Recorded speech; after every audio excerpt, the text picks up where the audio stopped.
초대받지 않은 사람. 짝꿍은 어디 가고 차장님 혼자 다니세요? 유진과 함께 페인트 공사하는 곳에서 도면을 보고 있던 정아가 혼자 들어서는 김 차장을 보고 물었다. 이민영 이사, 본사에 일 있어서 서울 갔어요. 나 혼자 오면 더 좋아할 줄 알았는데. 유진은 민영이 스키장에 함께 있지 않다는 것을 듣는 순간 마음이 허전했다. 유진 씨, 이민영 이사 없으니까 좋죠? 김 차장이 유진의 얼굴을 보며 물었다. 생각에 잠겨있던 유진이 당황해하며 놀란 눈을 더욱 크게 떴다. 유진보다 더 당황한 사람은 김 차장이었다. 상사가 없으니 좋아서 별뜻 없이 던진 자신의 말에 너무 크게 놀라는 유진을 보니 미안한 마음까지 들었다. 무안해진 유진이 서둘러 일어서다가 옆에 있던 페인트 통을 넘어뜨렸다. 다행히도 뚜껑이 닫혀 있었다. 이상하게 여기는 김 차장과 정아의 시선에서 벗어난 유진이 세면대로 갔다. 거울 속에 비친 자신의 모습을 물끄러미 바라보고 있는데 유진 씨, 하고 부르는 민영의 목소리가 들렸다. 유진은 황급히 얼굴을 돌렸다. 민영은 어디에도 없었다. 왜 이러는 것일까?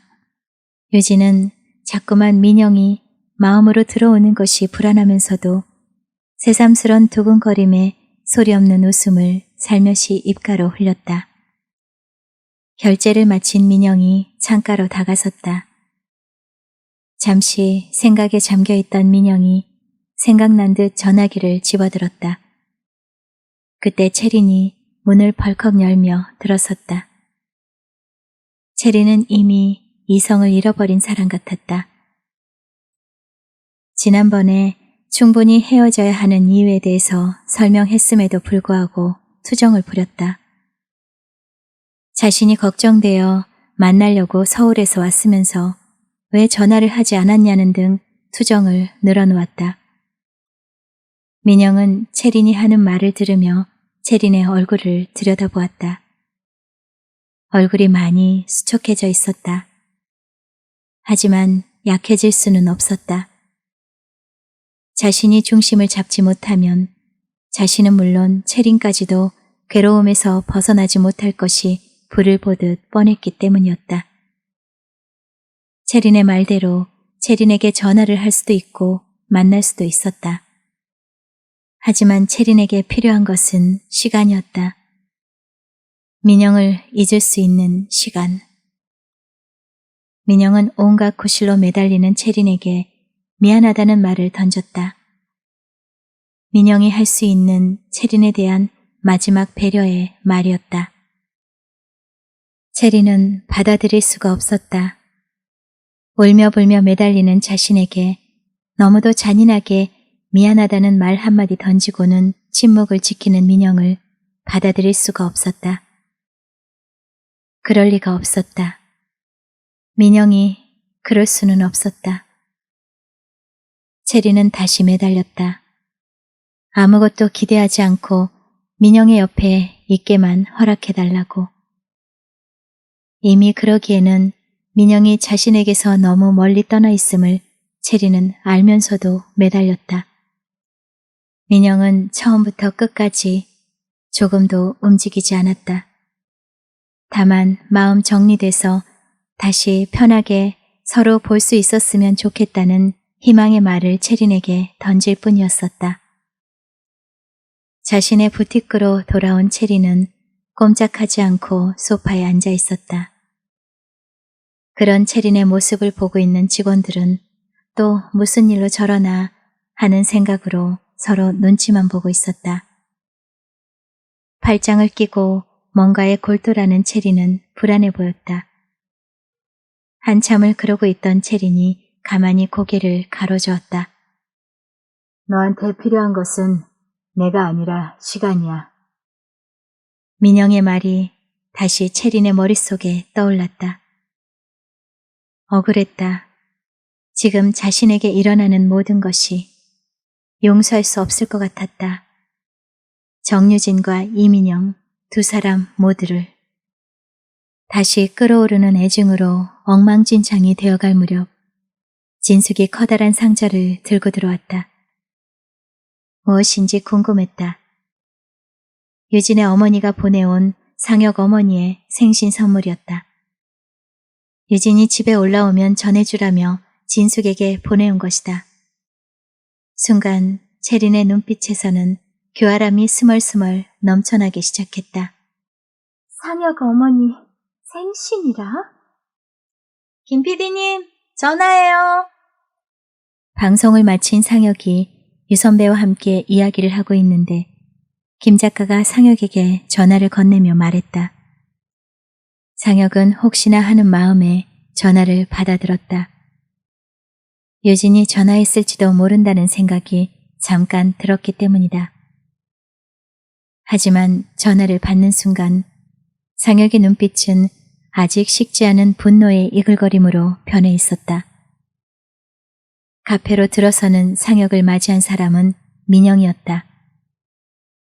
마주 앉은 두 사람, 오랜 시간 동안 말이 없었다. 먼저 입을 연 것은 민영이었다.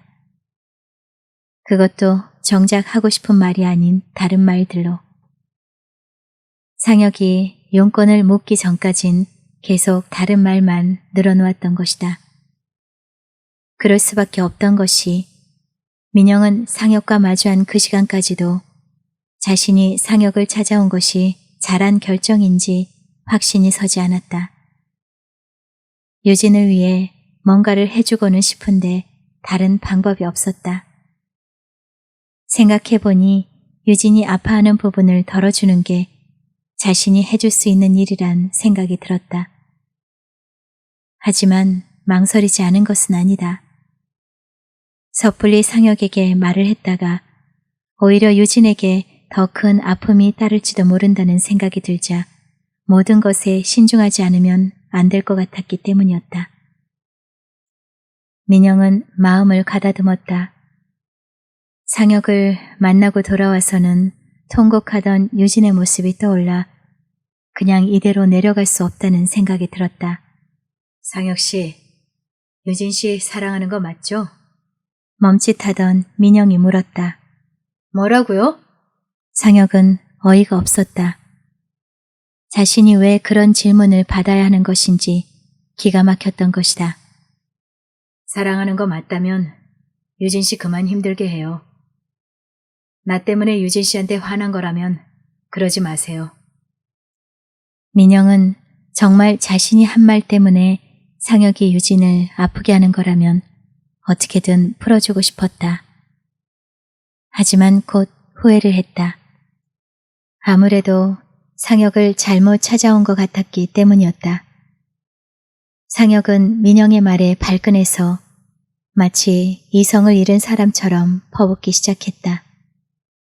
찾아온 목적이 무엇이고 당신이 뭔데 이래라 저래라 하느냐, 위로해 주는 척하며 어떻게 해보려는 수작 아니냐는 등 듣기 거북한 말들을 쏟아내었다. 민영은 이상하리만큼 화가 나지 않았다. 그저 씁쓸한 웃음이 나올 뿐. 그리고 알 수 있었다. 돌아서 나오는 자신의 뒷모습에 상혁이 무서운 시선을 꽂고 있음을. 생신 축하드려요. 체리는 자신이 직접 만든 옷을 화려한 상자에 넣어 포장해서 상혁의 어머니 지영을 찾아왔다. 지영은 오랜만에 만나는 체린에게서 과분한 선물을 받아서인지 내내 미소를 잃지 않고 있었다. 차를 마시는 체린의 모습을 조용히 살피던 지영이 대견스럽다는 듯 칭찬을 아끼지 않았다. 야무지게 생겼다 했더니 일도 잘하고 얼굴도 예쁘고 이젠 남은 것은 좋은 남자한테 시집가는 일만 남았구나. 지영의 칭찬을 들은 체리는 상혁의 집에 잘 왔다는 생각이 들었다. 내친 김에 하고자 했던 말들을 풀어놓기 시작했다. 우선은 상혁을 기습적으로 공격했다. 지영에게 있어 상혁이 어떤 아들이라는 것을 잘 알고 있는 체린으로서는 그만한 공격 목표가 없었던 것이다. 상혁이 빨리 결혼시키세요. 아니면 좋은 성격 변하겠어요. 지영의 눈이 휘둥그레졌다. 체리는 공격 목표가 정확하게 맞아들었다는 생각에 내심 쾌재를 불렀다. 그리고 다시는 주워 담을 수 없는 말들을 꺼내놓기 시작했다. 체리는 유진이 일하는 스키장의 총 책임자가 자신과 결혼할 사람이라 했다. 그런데 상혁이가 유진이랑 자신과 결혼할 사람 사이를 의심하는 것 같아 유진이 힘들어한다고 했다. 실은 아무 사이도 아닌데 상혁이 유진과 떨어져 있어서 생긴 오해라는 말도 빠뜨리지 않았다. 결론인즉 빨리 결혼을 시키면 아무런 오해도 생기지 않을 거란 말이었다. 체린의 말을 듣고 있던 지영의 표정이 한동안 석고처럼 굳어있는 듯 하다가 다시 원상태로 돌아왔다. 우리 상혁이 근거 없이 의심하고 그러려 아니야. 너도 유진이 말만 믿지 말고 네 애인 단속 잘해. 체리는 분명히 굳어졌던 지영의 표정에서 감춰진 분노를 읽을 수 있었다. 하지만 그것과는 상관없이 지영은 상혁의 어머니로서 말을 하고 있는 것이었다. 아니, 어쩌면 지영으로서는 너무 당연한 말을 한 것인지도 모른다. 그 자존심에 절대로 화부터 낼 사람이 아니라는 걸 체리는 이미 학창시절부터 잘 알고 있었던 것이다. 그리고 분명 목까지 치밀어 올랐던 그 무엇인가를 삼키는 지영의 모습이 체린의 안테나에 잡혔다. 상혁의 집을 나오는 체린이 묘한 탄성을 짧게 질렀다. 유진이 민영을 다시 보게 된 것은 구조 변경을 위한 일 때문이었다. 반가웠다. 민영을 다시 보게 된 것이 뭐라 표현할 수 없을 만큼 기뻤던 것이다. 어디 멀리 갔던 것도 아닌데 민영이 없는 동안 자신도 모르게 허전함을 느끼고 있었던 것이다. 유진 자신도 믿을 수 없는 일이었다. 왜 그토록 민영을 기다렸는지. 어쨌든 다시 함께 같은 공간에서 일을 하고 있는 것이 기쁘기만 했다. 그럼 M동 쪽은 유진 씨가 한번 둘러보고 나서 스타일 좀 봐줘요. 너무 부려먹나? 민영의 밝은 목소리가 유진의 마음까지도 환하게 만들었다. 좋아요. 그런 의미에서 오늘 저녁 제가 맛있는 거 사줘. 민영이 저녁을 사겠다는 말에 유진은 잠시 주춤거렸다. 저녁에 약속이 있었기 때문이다. 민영은 유진이 주춤거리는 것이 자신과 단 둘만 저녁을 먹게 되는 것이 불안해서 그러는 줄 알았다. 30분 정도만 가면 맛있는 저녁 식사할 수 있다던데. 김 선배와 이정아 씨 함께 가죠. 유진이 말을 더듬자 민영이 조용히 유진을 보고만 있었다. 이따 서울 가봐야 해요. 지금까지 밝기만 했던 민영의 얼굴에서 미소가 걷히고 있었다. 상혁이 어머님 생신이에요. 그래요. 실망하는 민영의 얼굴을 보는 유진의 마음이 안타까웠다. 하지만 민영은 곧 밝은 표정으로 유진에게 언제 출발할 것인지를 물었다. 민영은 자신이 유진을 터미널까지 태워다 주고 싶었다. 유진의 입에서는 1시간 후에 출발하겠다는 말이 거리낌 없이 흘러나왔다. 마치 기다렸다는 듯이. 민영은 1시간 후에 노크를 하겠다는 약속을 했다. 숙소를 향하는 유진의 뒷모습을 보고 있는 민영의 마음에 그리움이 밀물처럼 밀려들었다. 사랑하는 사람을 옆에 두고도 바라만 보고 있어야 하는 사람. 또 그 사랑하는 사람을 자신이 아닌 다른 사람에게 보내기 위해 배웅을 해야 하는 엇갈린 운명 앞에 놓인 민영. 과연 어디까지 참아낼 수 있을까? 어디까지 억누르고 그리움을 참아낼 수 있을 것인가? 민영은 조용히 눈을 감고 생각에 잠겼다. 처음 유진을 만나서부터 지금까지를. 사무실에서 처음 유진을 보게 됐을 때 민영은 유진이 정말 미인이라는 생각을 했었다. 초면이었고 거래처 사람이었기에 함부로 할 수 없었지만 그녀는 어쨌든 청초한 아름다움의 소유자였다.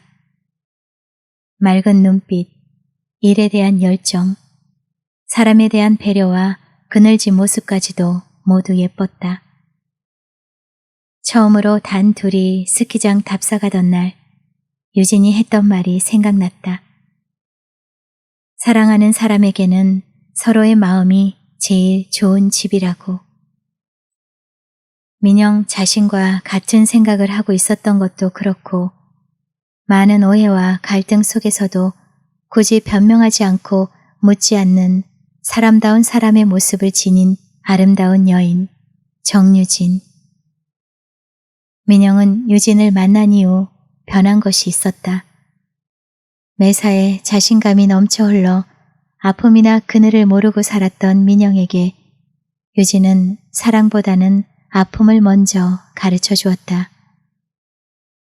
유진과의 일, 만남, 부딪힘은 민영을 다른 사람의 아픔까지도 포용할 수 있는 성숙한 사람으로 발전시켜 나갔다. 그리고 그가 배운 아픔이 유진에 대한 사랑이라는 것을 알게 된 이후 민영은 새삼 커다란 아픔에 어찌할 바를 몰랐다. 그 아픔은 그 전에 느꼈던 아픔에 몇 곱절이 더한 아픔이었다. 그리고 지금 더욱 마음이 아픈 것은 유진을 사랑하면서도 가까이 갈 수 없다는 것이다. 민영 자신이 가까이 다가가면 유진이 아파할 것 같아 다가갈 수 없었다. 늘 멀찌감치 떨어져서 바라보고만 있는 게 민영이 할 수 있는 모든 것이었다.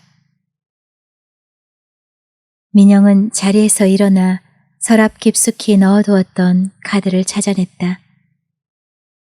정아가 주었던 운명의 수레바퀴 카드와 유진이 사고 현장에서 자신을 밀쳐내기 전 떨어뜨렸던 운명의 수레바퀴 카드 2장. 정아가 말한 대로 민영에게 다가온 운명의 여인이 유진이라면 잡아야 하는데 잡을 수가 없었다. 정말 수레바퀴처럼 굴러서 올 거라면 얼마든지 기다릴 수 있다.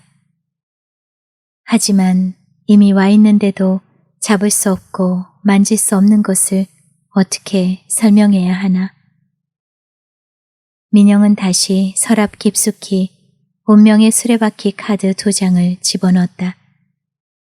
언젠가는 운명의 여인이 다가올 거라 믿으며 그것이 정말 운명이라면 언젠가 유진은 자신에게 올 수밖에 없는 것이었다. 짐을 꾸리고 옷을 갈아입는 유진이 주변을 정리하고 있었다. 그때 노크 소리가 들렸다. 시계를 들여다보자 민영과 약속한 시간보다 조금 이른 시간이었다.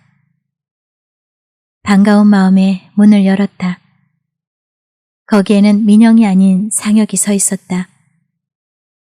잠시 당황한 유진이 상혁에게 커피를 내놓았다. 어색한 기운이 두 사람을 낯설게 만들었다. 일찍 출발하길 잘했네. 조금만 늦었어도 엇갈렸을 텐데. 다행이라는 듯이 말하는 상혁에게 유진은 감정 없는 웃음을 흘렸다. 유진은 초조했다. 민영이 언제 노크를 할 것인지 불안하기만 했다. 상혁은 그것도 모르고 자신에게 화가 나 있어 어색해하는 줄 여기고 유진에게 다가가 손을 끌어당겨 잡았다. 유진은 순간 당황했다. 상혁은 여전히 자신에게 화가 나 있어 그러는 것이라 믿고 있었다. 유진아, 미안해. 나 때문에 마음고생하는 거 알면서 나도 왜 그랬는지 모르겠어. 용서해 줄래? 아니야, 그런 말 하지 마. 유진은 상혁이 자신의 말 한마디에 봄눈 녹듯 마음 편해하는 것을 알 수 있었다. 민영은 방을 나와 유진을 만나러 가는 것이 설레기만 했다. 그런데 모퉁이를 돌아선 순간 유진과 함께 있는 상혁을 보고는 다시 마음이 먹먹해졌다. 민영은 다시 방으로 돌아와야만 했다. 그리고 이후로는 아무것도 할 수가 없었다. 먹을 수도 없었고 일할 수도 없었으며 그저 멍하게 앉아있는 것이 고작이었다. 불안했다. 복도에서 상혁과 마주쳤을 때 자신을 바라보는 상혁의 싸늘한 눈빛이 그저 스쳐 지나가는 것이라 여기기엔 너무나 섬뜩했다. 상혁의 눈빛이 마음 깊은 곳에 불안함을 던졌던 것이다. 민영은 간절히 빌었다. 한 번도 누군가를 위해 빌어본 적도 없었고 신을 믿어본 적도 더더욱 없었다. 하지만 지금은 그 신이 누구라 하더라도 그를 붙잡고 상혁과 자신에게 아무 일이 없기를 빌어야만 할 것 같았다. 유진은 준비한 선물을 지영에게 내밀며 어머니가 보낸 거라고 말했다. 지영은 전혀 그 선물이 고맙지 않았다. 하지만 선물을 받고서도 고마워한다거나 감사하다는 말을 하지 않는 것이 지영에겐 너무나 힘든 일이었다. 한마디라도 해야 했다. 고맙구나. 유진은 자신에게 더욱 냉정해진 지영을 보며 생각했다. 아직도 약혼식 때 좋지 못한 기억이 지영에게 남아있는 것이 아닌가 싶었다. 조금 더 많은 시간이 필요한 모양이었다. 축하를 받은 지영이 자리에서 일어나 주방으로 들어갔다. 유진도 자리에서 일어나 지영을 따라갔다. 무슨 일이든 도와주려고 했는데 지영은 유진이 주방 살림에 손도 대지 못하게 냉정하게 굴었다. 그렇다고 주방을 나가는 것도 모양새가 좋지 못할 듯하여 유진은 나무를 데치려고 준비한 그릇을 집어들었다. 그러자 지영은 유진의 손에서 그릇을 빼앗아들며 소리를 질렀다. 됐다니까. 지영의 신경질에 놀란 상혁이 주방으로 달려왔다. 지영은 상혁이 달려온 것을 보고는 얼굴 표정을 바꾸며 애써 감정을 누르고 있었다. 지영은 아직 유진이 상혁이랑 식을 올린 것도 아니고 정식으로 식을 하기 전에는 다른 사람이 자신의 살림을 함부로 만지는 것이 싫어서 그랬다는 변명을 했다. 상혁은 화가 났다. 다른 날도 아니고 어머니 생신날 유진에게 예전보다 더 냉정하게 대하는 것이 견딜 수 없을 만큼 화가 났다. 하지만 화를 낼 수는 없었다. 유진을 주방에서 데리고 나가는 방법밖엔 달리 방법이 없었다. 유진을 데리고 주방을 나가는 상혁을 보는 지영의 입가에서는 가는 신음소리가 흘러나왔다. 저녁 식사를 마치고 거실에서 차를 마시던 지영이 자리에서 일어나 주방으로 들어갔다. 케이크를 잘라오기 위해서다. 유진도 지영이 주방으로 들어가는 것을 보고 자리에서 일어나 따라 들어갔다. 지영이 케이크를 접시에 옮기려고 하는 순간 유진이 접시를 앞으로 내밀었다. 지영은 조용히 유진을 보았다. 더 이상 참을 수가 없었는지 입을 떼었다. 너 유진이 요즘 누구랑 일하니? 스키장에서 일하는 거 맞니? 일만 하는 거니? 무겁고 차갑게 말하는 지영의 얼굴을 보는 순간 유진은 아무런 말도 할 수가 없었다. 지영이 자신에게 무슨 말인가를 하고 있다는 것만 느껴질 뿐이었다. 아무런 반응이 없는 유진을 보던 지영의 눈이 가늘게 떨리고 있었다. 그럴 줄 알았다는 듯 입가에 번진 묘한 웃음이 유진의 가슴을 서늘하게 만들었다. 말 못하는구나. 말 못하는 거 보니 내가 들은 얘기가 사실이었어. 그래, 너 다른 사람 만나는 거 맞니? 유진은 여전히 아무 말을 할 수가 없었다. 당황해서 말이 나오질 않았다. 그때 상혁이 무거운 표정으로 다가섰다. 주방에서 새어나오는 어머니 지영의 일방적인 말들이 상혁의 귀에 거슬렸던 것이다. 지영에게 다가온 상혁은 울분을 터뜨리기 시작했다. 지영이 아닌 스스로에게 물어야 할 소리마저도 그만 지영에게 던지고 말았던 것이다. 어머니, 도대체 유진이에게 왜 이러시는 거냐고요? 유진이 어디가 그렇게 못마땅하시냐고요? 지영은 기가 막혔다. 유진을 대신해서 무례하게 대드는 상혁의 말에도 뻔뻔하게 자신의 집을 찾아온 유진에게도 지영은 상혁을 한심하다는 듯 노려보았다. 도대체 뭐가 부족해서 유진이에게 매달리는지, 그리고 더욱 참을 수 없는 것은 저렇게 형편없는 유진이 때문에 엄마도 몰라보고 무례하게 대하는 상혁을 이해할 수 없었다. 너 정신 차려. 유진이가 스키장에서 일을 하는지 남자를 만나는지 제대로 알고 이러는 거니? 누가 그래요? 누가 그런 말을 해요? 상혁은 절규했다. 도대체 누가 그런 말도 되지 않는 말을 지영에게 해서 유진과의 사이를 멀어지게 하는 것인지. 보다 못한 김진우가 상혁을 나무라며 다가섰다. 잘잘못을 떠나 어머니에게 대드는 것은 옳지 못하다는 생각이 들었던 것이다. 하지만 상혁은 김진우의 의도와는 달리 조급한 변명을 늘어놓았다. 아니, 지영의 말대로 아버지 김진우도 유진에 대해 오해를 할 것이 두려웠던 것이었다. 상혁은 김진우를 보며 울부짖었다. 어머니가 말도 안 되는 소리를 듣고 와서 유진을 모함하는 거라고. 어머니가 갖고 있는 선입견을 떨쳐버릴 수가 없어서 유진을 모함하는 거라고 김진우를 보며 매달리다시피 말했다. 그때였다. 지영이 상혁에게 다가와 거세게 뺨을 쳤다.